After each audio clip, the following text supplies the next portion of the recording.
بسم الله الرحمن الرحیم. سلام علیکم و رحمت الله و برکاته. از همه اولتر یک درود و سلام اللهم صل علی محمد و علی آله و اصحابه اجمعین.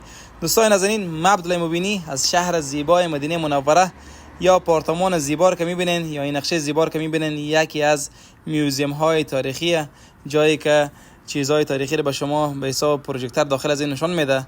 اینو داخل شهر مدینه منوره ساخته شده و آهسته میریم از نزدیکم برای شما نشان میدیم. هر چهار طرف از این درختکاری کرده که خوب سرسبز هم باشه، خوب پیاده روی ماشاءالله تبارک الله بخل به حرم نزدیکه، روبرو حرم معلوم میشه. و دوستا عزیز، این ویدیو رو با دوستا خود شریک سازین و کانال یوتیوب ما رو سابسکرایب کنین به خاطر ویدیوهای جدیدی از شهر مدینه منوره.